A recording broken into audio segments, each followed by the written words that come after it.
So, like I said, welcome to today's event, which is during National Apprenticeship, as you all know. And we've got 5 great ex-apprentices here joining us who are going to share their experiences, some words of wisdom, and all that sort of stuff for hopefully you people that are sort of either newer in the industry or just want to hear from them and then get their thoughts. Before we just get into it, just a little bit of housekeeping. If you can fire any questions into the chat box, and then we'll pick those up right at the end. We do really welcome questions, and I just want to thank people that have sent questions in, and we were going to try and cover as many of those as possible. We have had some sent in quite sort of last minute. I'm going to try and pick those off and just talk those verbally at the end as well. But some of the questions that have been sent in, we'll put them on screen as well. In the meantime, if you can just keep your microphone on mute for any, just to avoid any background noise, and then we'll get stuck straight into it. Just want to introduce the panel members. So if the panel members can just introduce themselves, obviously what their name will come on the screen, where they're working now, what job they're doing, location, when they're finished, anything that you may find useful, interesting. So we'll start with, we're going in alphabetical order here, no preferences, but ladies first, and we'll go with Brooke.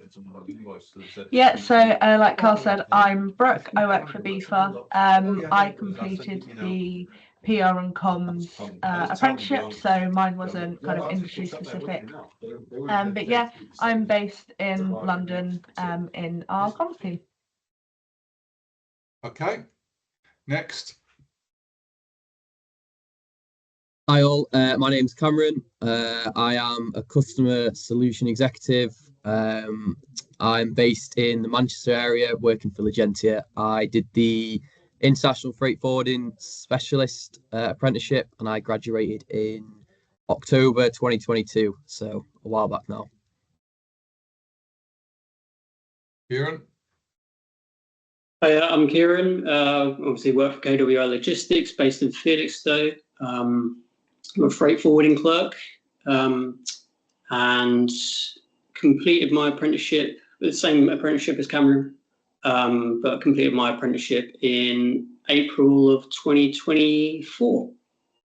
Okay, lovely. Hi all, yeah, I'm Kyle. I work for OIA. We're based in London in Richmond. I've been in the industry for, been in the industry for 7 years. Completed my apprenticeship in 2019 November, International Trade and Logistics Apprenticeship, quite some time ago there. Yeah, so Carl's the oldest member of the team, and I thought he'd been working in the industry even longer than that. So anyway, time flies. And last but not least, Leanne. Hi, I'm Leanne. I work for Neon Freight in Knutsford, just outside of Manchester. I am a logistics specialist, and I did the International Freight Forwarding apprenticeship, and I completed it in October 23.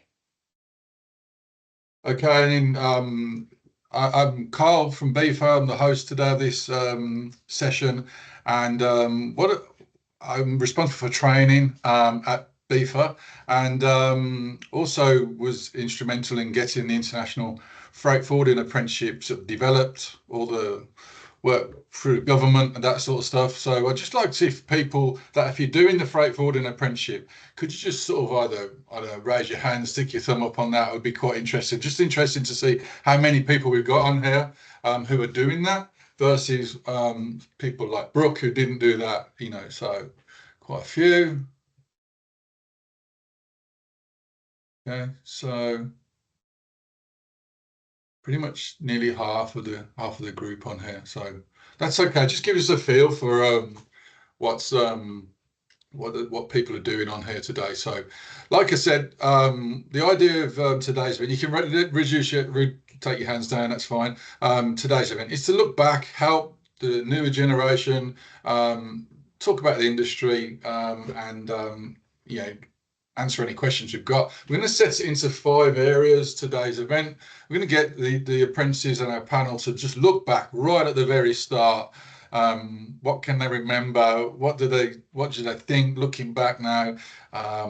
You you know, when you're literally on day one in the company, and even sometimes perhaps going back before you even joined. Then the early weeks of your job, you've got zero knowledge and you're finding a bit uncomfortable, perhaps way out of your comfort zone. It's a big step into the world of work, from either school or college or wherever you've joined from.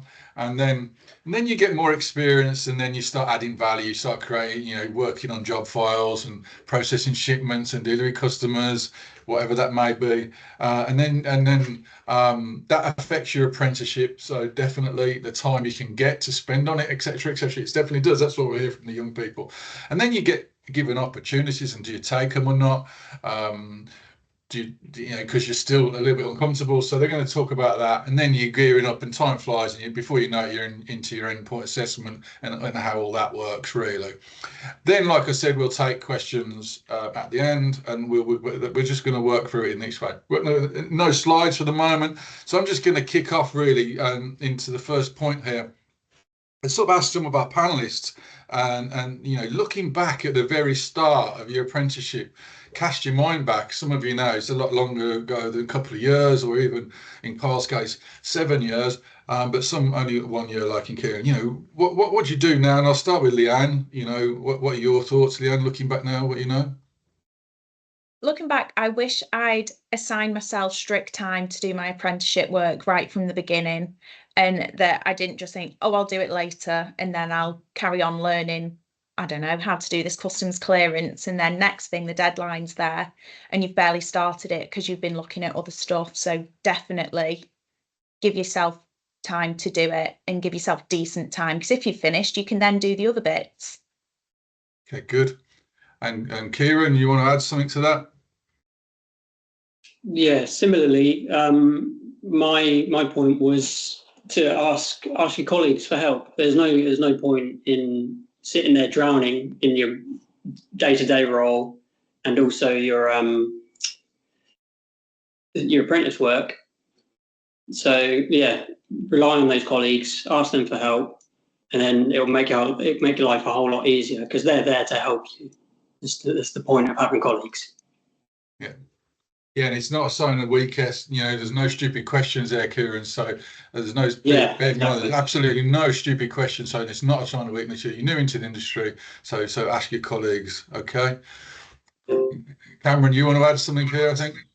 Yeah, I mean, I'd second what the guys have said already. Look, I always found that people at my business and even wider afield, they really want to show you new things. They want to teach you what they've learned in their long careers. So just ask them as many questions. They're always willing to take the time to speak to you. And these people have proven in their careers why they're in the positions they are. So they want to share what they've done because they're in the same position that you were at some point. So it's how the cycle works, right? You've got to learn from people that have got the knowledge and pick their brains as much as possible. Yeah, when I go and do talks into schools and generally things like that, we always say, well, people that are new to the industry, pick the brains of the older people. It's really important. And Carl, so casting your mind back like 7 years now, you've done a lot. And what was can you remember? 7 years ago. I can still remember it. Yeah, I'd echo what everyone said, to be honest with you. Just try to be a sponge and pick everyone's brain, because now, me being the position I am, I have people come to me and I'm now that person in the 7 years that have gone by. But yeah, just try to be a sponge, take in what everyone's saying. If you see someone doing something which is of interest to you, reach out to them and say, you know, this looks interesting. It's something I'd love to be able to learn. Can I sit down with you for like a little half hour? No one's going to say no. And everyone's there to kind of help you and wants to see you grow. So yeah, just don't be afraid and definitely try and put your hand up to learn more. Yeah, absolutely. Because the sooner you know, the sooner you know, the more you add value and start helping them and making their day-to-day life a bit easier by sharing like that. So good. Okay, so that's right at the very start. I'm going to still talk about that very starting piece, you know, so because like I said at the beginning, it's a huge step into that world of work. Whether you join from school, college, or even another industry, or something where you might not be in a customer service role like this, you know, or something totally different. So I still want to talk about that. And so you've got literally zero knowledge. It seems daunting. Now we've already said about pick the brains of the older people or experienced people or people, yeah, whatever experience they've got. So talk about colleagues and mentors a bit more now, and then Brooke, I'll come to you here. I know you are our ex-apprentice, and your experiences started in before you even set foot in the company, didn't it? Yeah, I was quite lucky. So my line manager, Natalie, we built up quite a strong communication, like Carl said before.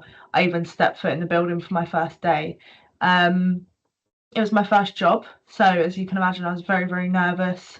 Not only was I starting a new company and meeting new people, but I was stepping into that world of work for the first time. So yeah, I was very, very nervous, and I think Nat knew that. So yeah, we were just kind of talking before I started, just about simple things like dates that I should know for my diary, just so I kind of had that knowledge before I started.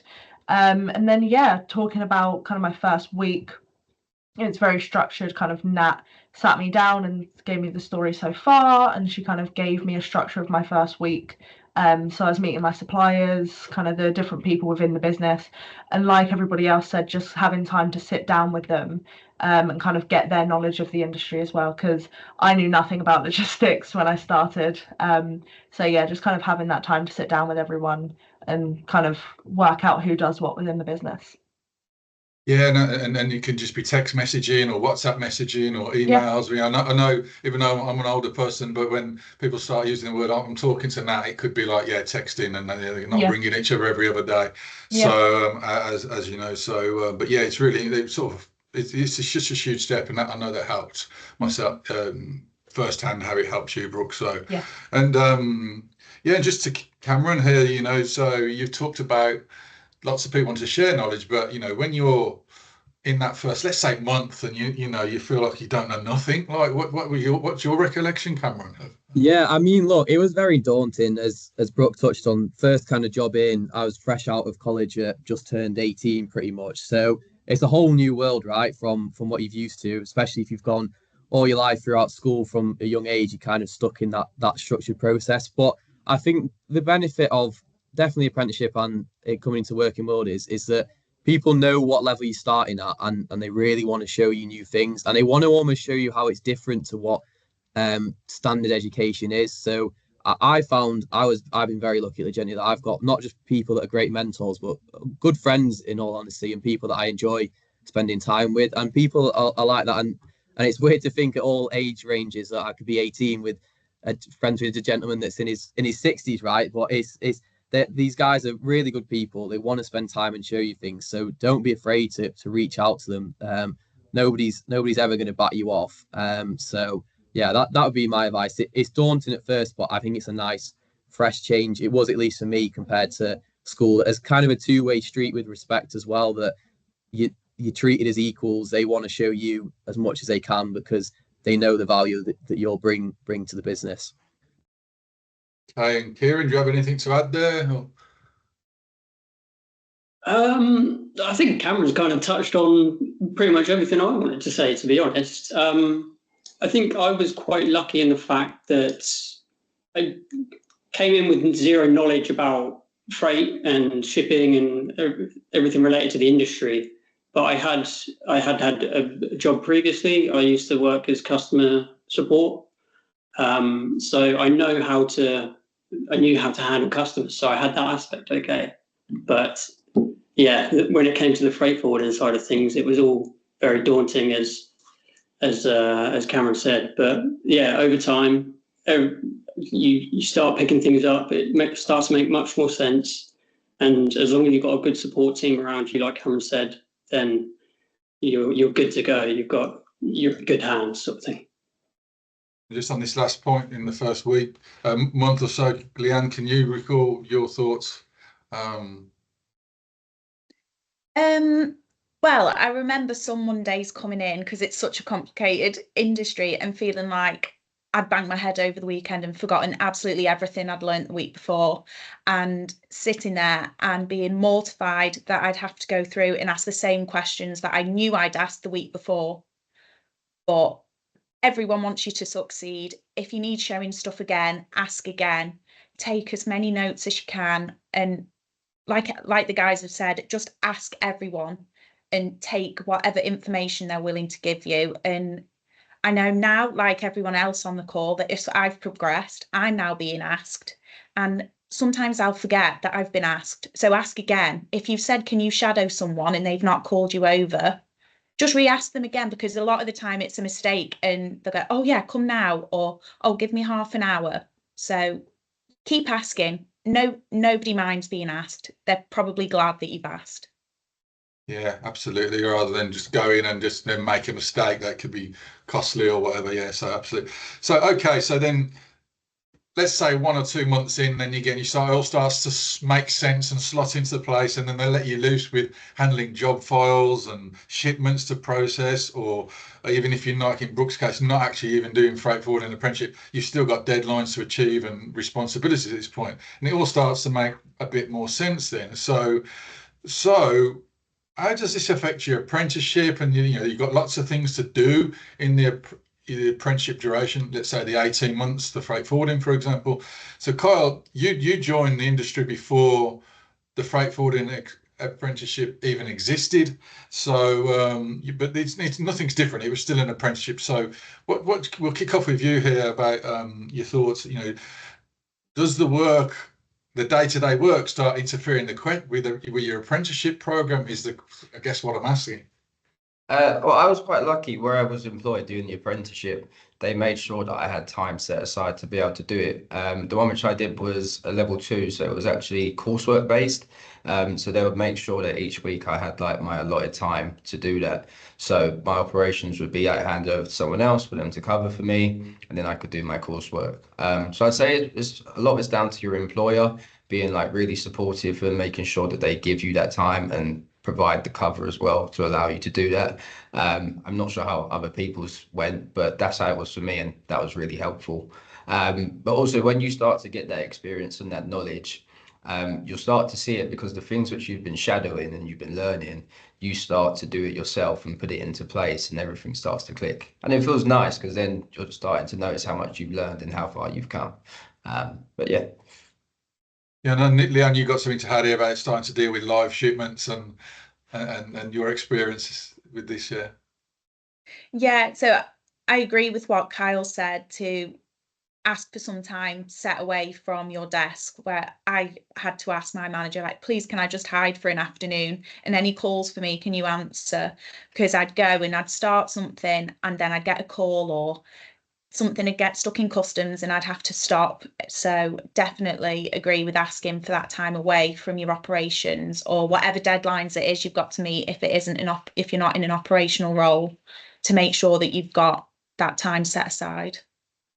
And I know, Kieran, here you found this one of the most difficult aspects of your apprenticeship, juggling the day-to-day work now, once you're a bit more experienced and adding lots of value to your business, versus you've still got your apprenticeship tasks and deadlines to achieve as well. So, you know, touch on that if you don't mind. Yeah.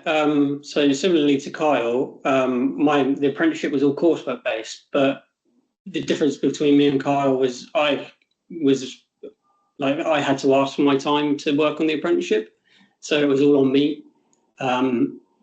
But what I found worked quite well was going to my colleagues and saying, can I have like the second half of today after lunch just to work on my coursework?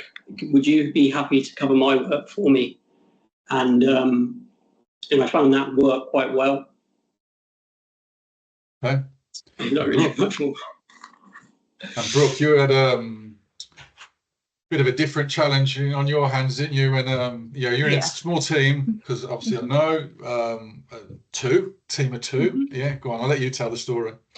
Yeah, so I had a bit of a spanner thrown in the works for mine. Kind of had my plan of how everything was going to go, and then probably about halfway through my apprenticeship, coming towards the end, my line manager Natalie went on maternity leave. And like Carl said, we're only a team of 2, so we went from 2 people to me. So I quickly kind of found myself going from an apprentice to essentially running the department for the 9 months. So not only was I juggling my EPA, I also kind of found myself having these bigger projects and having a responsibility in these projects that I wouldn't have previously got involved in. But I was quite lucky. I had help from another colleague within the business.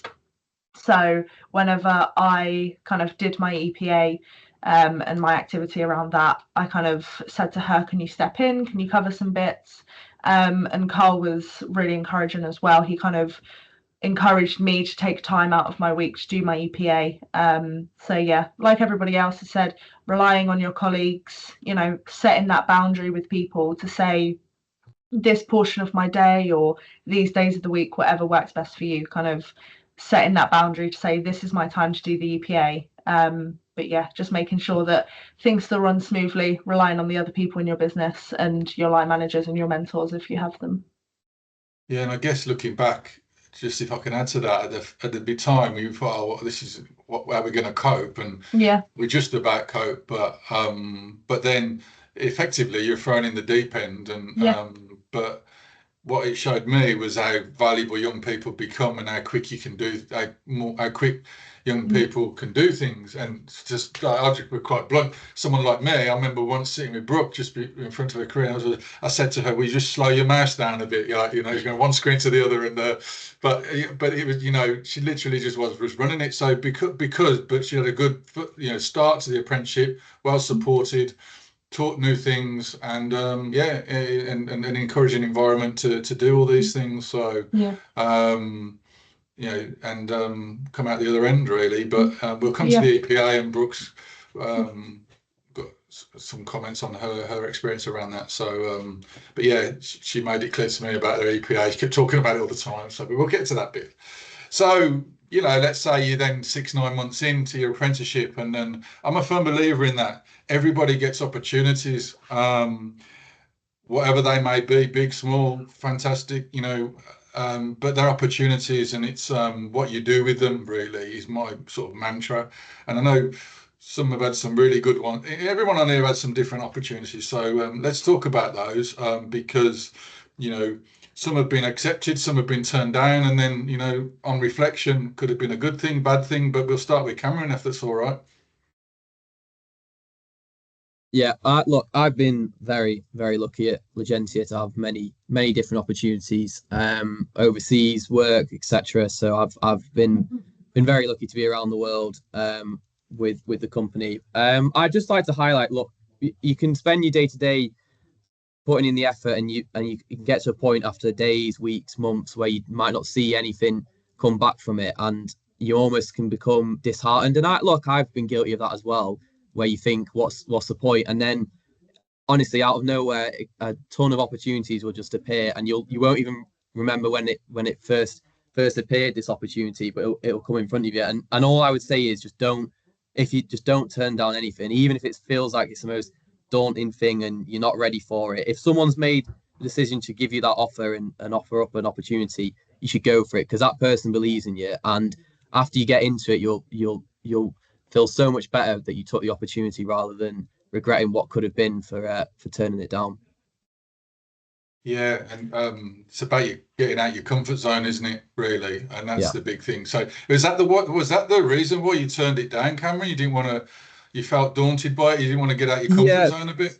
So I'd had a few opportunities. Some were quite big ones. For example, with the potential of moving it up to Glasgow and spending time working full time out of our office and taking over the operations up there. And that was one that I actually didn't end up doing. And in hindsight, I thought I wasn't ready for it, and it was something that was too big of a step in where I was. But look, if the people thought I was ready for it, after thinking now, I probably should have taken it. But look, again, everything happens for a reason. As a result of that, now I've had the chance to, on the other hand, go traveling around the world, see our offices overseas. So bit of a catch-22. There was both at either end. But it was, I think, in hindsight, I thought I wasn't ready. But looking back now, I probably could have done such a task. But again, it's a lesson learned from that. And I'd always just say, at any chance you get, take it, no matter what you think the outcome will be. Yeah. And Leanne, I know you had an opportunity that you took about 1 minute to say yes to, didn't you? Yeah, I didn't take much time to think about this one.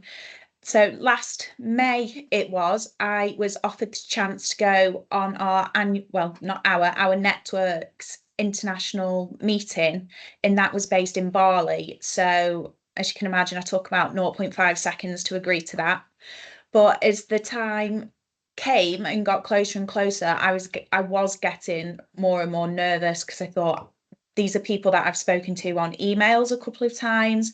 They've been in the industry so much longer than me. Am I going to look stupid? Am I going to let Ian, our MD, down? But once we got there, it was absolutely fine. Again, Ian believed in me that I could go and I could hold court with these people, and I knew what I was talking about. So again, like Cam says, I went for it. Ian believed in me and I did it. And it's one of the best things I've done in my career to have agreed to that. Yeah, absolutely. And I remember one of my old bosses said once, when a young person a customer wanted to see a young person, like visit them, and then the young person was like really nervous about it. So, I don't really, I've had no chance. And he just said, just be yourself. They want to see you because they obviously like dealing with you. Just go and be yourself, you know. So, and if people have asked you to go, they obviously do believe in you, you know. So yeah. And Kyle, yourself, you've had a few different things, haven't you, come your way, you know? Yeah, so when I first started as an apprentice, I did a course, which is where I actually met Carl. I remember we spoke for a bit, and then after that, we had the BIFA awards, and I saw Carl again. It was a good bit of networking from before, and I was remembered by Carl, and he came to me with the idea of the Young Forwarder Network, which I'm sure a lot of you know about. At that time, it hadn't actually been formed yet, and Carl said to me that he wanted me to be the chair of like the London East region. I was very nervous at the time. I remember at the start, I actually said I'd prefer to be vice chair rather than chair. But then that actually changed, and I became chair. No one had any idea about like the Young Forwarder Network. It's grown to what it is today. But yeah, we started doing the events in the venues and getting young people together, getting special guests in and things like that. And we could never have imagined what it would be today. But that was an opportunity which I took, and it helped me to grow and be the person I am today. And then after I finished being the chair, I actually got the opportunity to join the BIFA Council, which I'm still part of. So yeah, that just shows what one opportunity can do, and it can open up another door as well. So yeah, definitely, if the opportunities arise and you're able to do them, take that chance, take that risk, and you never know how far it can get you. Yeah, and some, you know, talk about that at our meeting, but then when we go to the events, and then you've got, I don't know, at the time, 50 people there, and Kyle speaking in front, and the first time you do it, you're absolutely, you know, nervous as hell. But then after a bit, once you've done that first time, you just, it's just the first time, really, isn't it? You know, so Yeah. Afterwards it becomes a lot easier. So yeah. And Brooke, from your perspective, be careful what you say here. No, I've been really lucky with the opportunities that, you know, BIFA has given me. And like everybody else has said, if people are coming to you with these opportunities, they know your strengths, they know what kind of employee you are, they know what you add to the business. So if they're coming to you with these opportunities, they think that you're good enough for them, so definitely take them. I know that I've been given some great opportunities, especially with, like Carl said, our YFN. We do a lot of kind of venue visits and stuff like that. That when I first applied for an apprenticeship in PR and communications, I never thought that I was going to have. Like, I've been on port tours and airport tours, and just being able to say that I've done these things is just something that I never thought would happen. And even just being pushed out of your comfort zone, like speaking on events like this. When I first started BIFA, I was never good at public speaking. I hated it. I hated talking to people on stuff like this. And I think it was last year, or maybe a year and a half ago, and we ran a series of events pretty similar to this, about apprenticeships and about experience and stuff. And when Carl said to me about speaking on it, from an apprentice's point of view, I remember I think I turned it down, first of all. And I said to him, like, I can't do it. I don't want to do it. I'm not good at talking to people. But him and my line manager, Natalie, they both encouraged me to do it and said, you know, we really think that you'd add value to it. You know, we think that you've got some great experience to share with these people. And I did it, and I found out that I wasn't as bad as I thought. And now I'm fine with stuff like this. We have another channel of communications, BIFA Link TV. I have a weekly episode on that where it's me talking to camera with our PR representative. And yeah, it's just been so much fun. We've done filming at our business leaders forum and our event ceremony, our award ceremony, sorry. And yeah, some of the opportunities that I've had have just been so much fun. So like I said, if people come to you with opportunities, they obviously think that you're good enough to take them. So never turn them down. Yeah, absolutely. They see the potential in you. So yeah, just go for it. Just go for it. You've got nothing to lose, everything to gain as well, you know, but it does feel terrible. I still remember the first time I had to speak at a conference, and but I hated it, but you get so much better. You just become much better. So at it, and it's really good experience. Whatever getting out of that comfort zone is as well, you know. So but yeah. So then fast forward, you're nearly the end of the apprenticeship, and it's all about the EPA, and I know that there's a lot of preparation in the run up to it. You go through Gateway, and Brooke was on my case when Natalie's on maternity leave at this point. I definitely knew the importance of the EPA. So, but before I come to Brooke, I'll ask Kieran first his thoughts on the EPA. Yeah, we've used the word a few times already today, but I found it to be quite daunting because it all rests on that sort of thing. But the main point that I wanted to lay out was that I wish I'd asked my tutor for more one-on-one time. I think that would have really helped me a lot more when I was doing the interview style part of the assessment, because I found that they did throw a few curveballs in there for me. I made notes throughout the course, so I referred to those, but there are obviously a few things that you're not 100% sure on, and I found those were the things that cropped up, obviously. So yeah, I just wanted to make that point, really. Obviously, everyone learns in different ways, but I found that I thought that if I had more of that one-on-one time with my tutor, then I think I could have possibly come out with a better grade.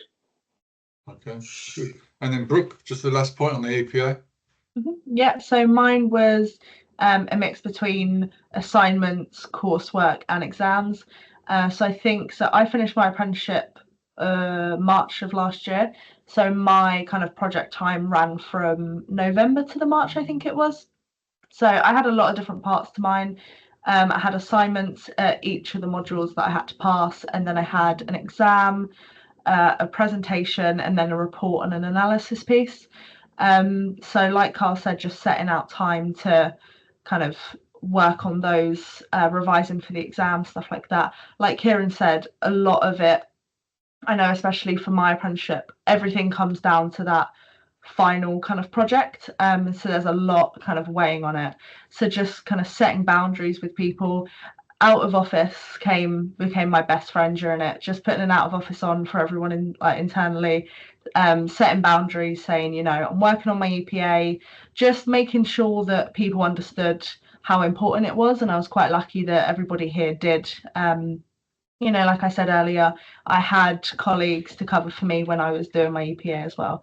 But yeah, so. Yeah. Anything to add, Cameron, Leanne, or Kyle, really, on that before we move on?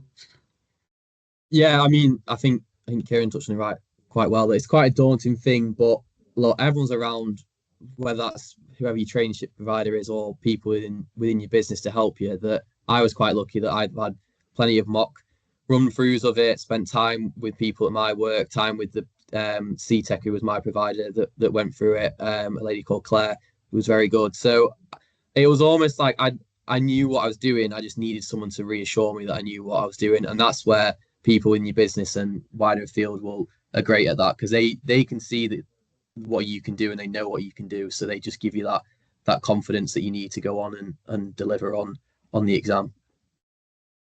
Okay. Anything to add, or do we move to? No? Good.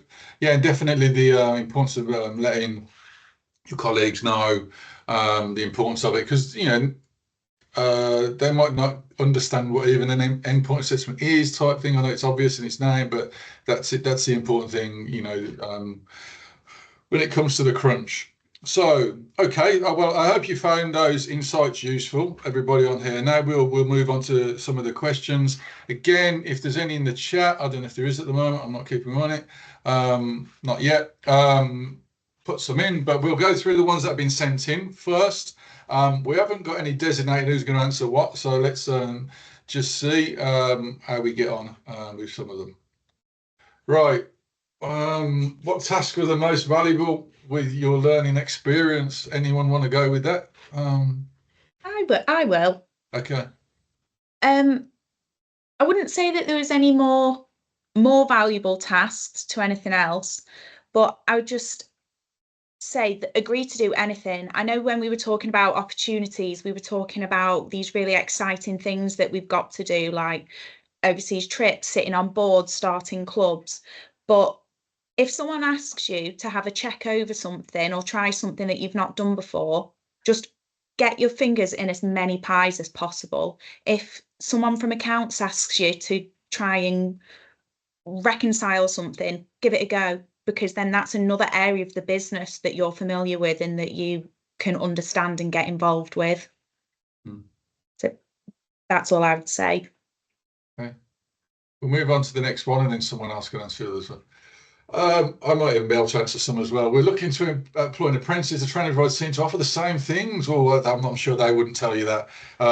What advice you got on selecting the right training provider? I'll take this one if that's all right. So training providers, really, they're ultimately a supplier to you. So you just have to make that call on which ones you prefer to work with as a supplier. They'll have different programs for during the 18 months, let's say in the freight forwarding one, but also, but then it's your call on what you're thinking. Obviously, they charge you a fee, but it depends on which one you really feel like you can work with as a supplier. Lots of things to take into consideration, like the coaches and stuff and their experience as well. So that's what I'd say. Ultimately, they're a supplier, and yeah, you just got to make that call like you would with any supplier.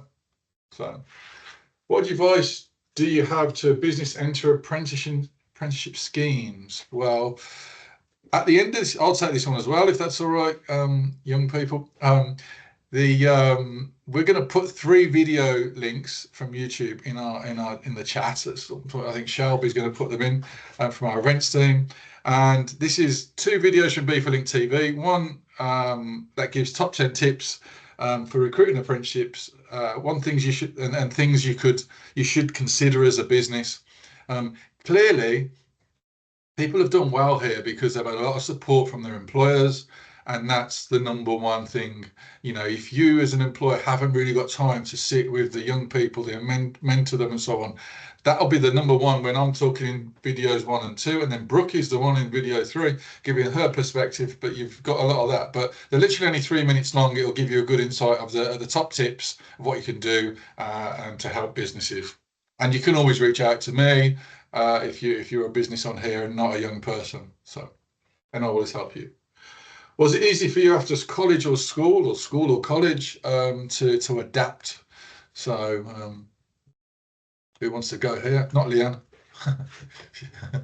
I don't mind taking this one. I think it was an interesting change in dynamics because school and college were very I don't know how best to put it, but you're being constantly sat there being told by teachers what to do, and it's very, I don't know, a one-way street in my opinion, that you're there just to learn and then that's it. Whereas I think shifting into an apprenticeship and a working environment is a lot different. That, as I touched on before, you've got this two-way street of both respect, that colleagues would treat you the exact same way that you would treat them, but also the fact that kind of what you put in will be reflected in what your employees will put into you. So if you're willing to put in the work, they'll do the vice versa. So I'd say that's kind of the shift for me, that you've got more respect. These people are not just like senior people to you, they're actually your peers and people that you become friends with. I've got old bosses and current bosses that I'm very good friends with, not just on a work basis, but I'll speak to them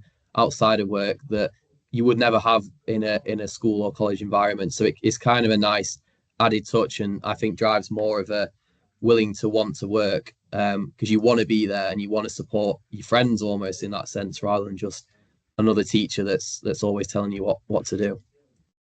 Okay, and I'll just make that point while we've got a lot of young people on here today with schools and colleges, or your ex-schools and colleges. Go back and find out what they've got going on in their career and go and tell them about the logistics industry.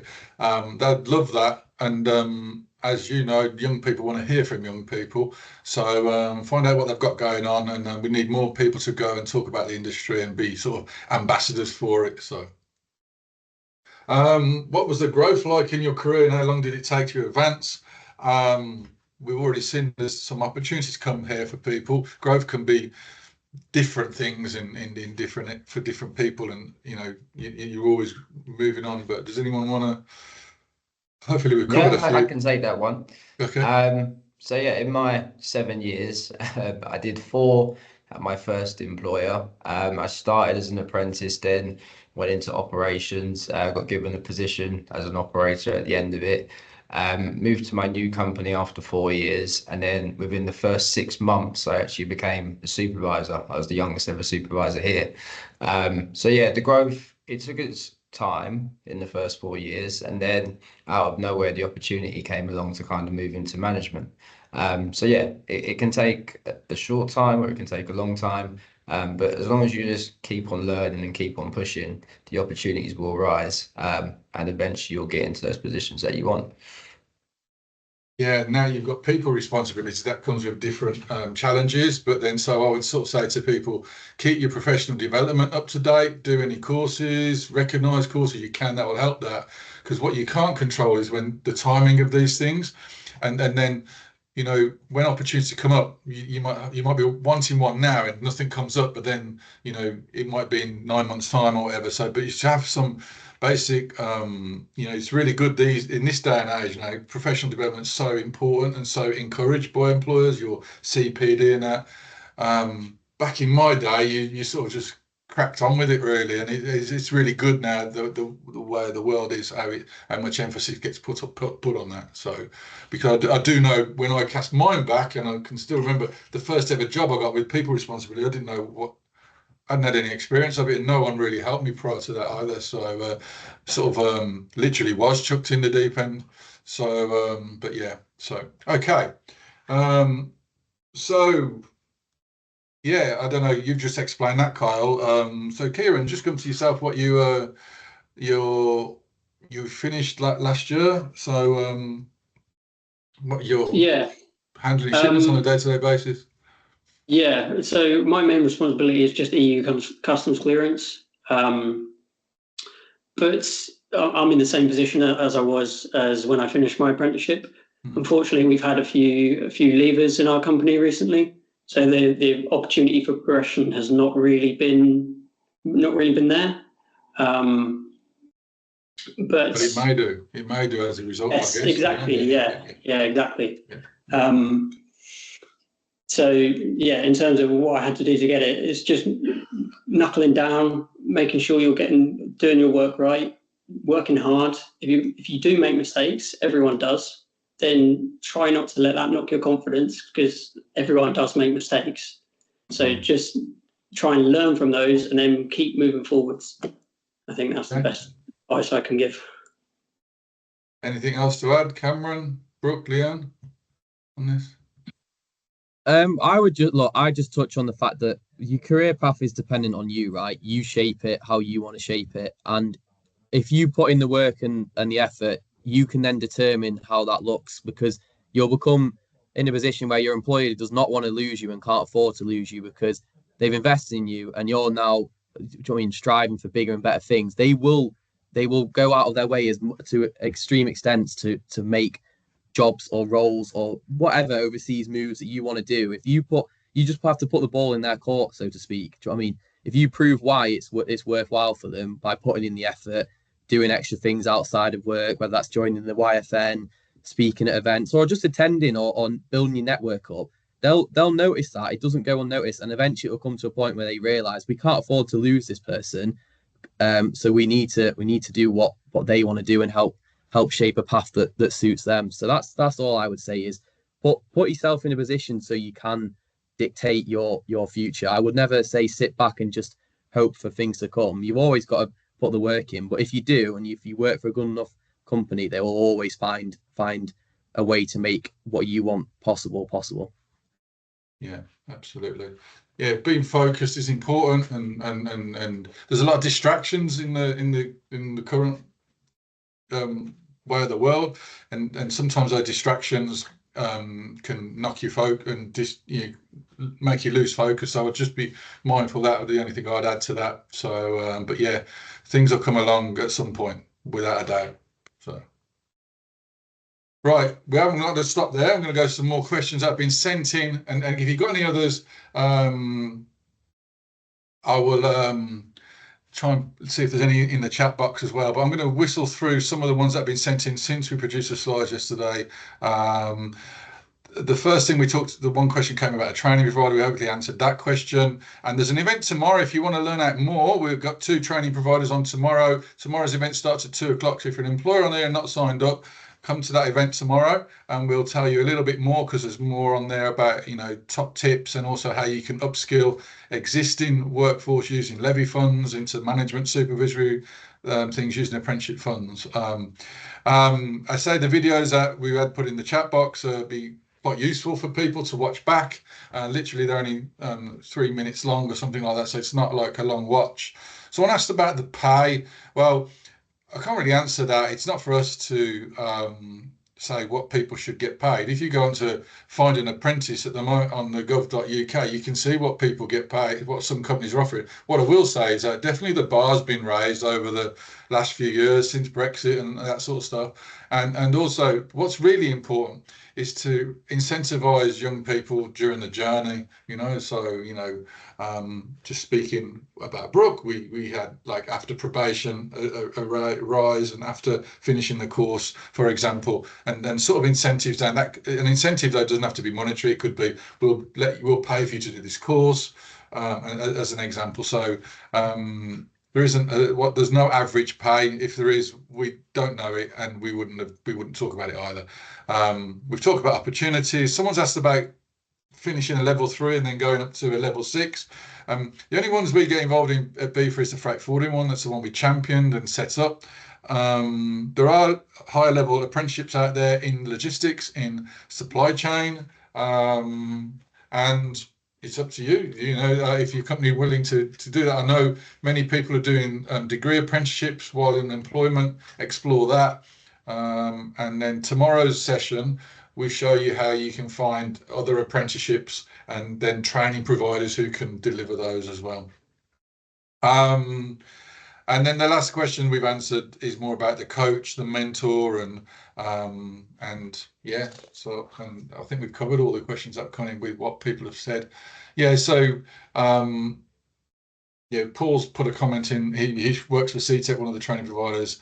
So yeah, he'll be with us tomorrow. So if you want to come along and find out more about the training provider, tomorrow's the event to join. Again, similar sort of 45 minutes. It'll last long, but it's starting at 2 o'clock, that one. So I just want, if there's any further questions, if anyone wants to raise their hand or put something in the chat box before we've got 5 more minutes, and then if not, I just want to again thank you for joining us today. I hope you found it useful.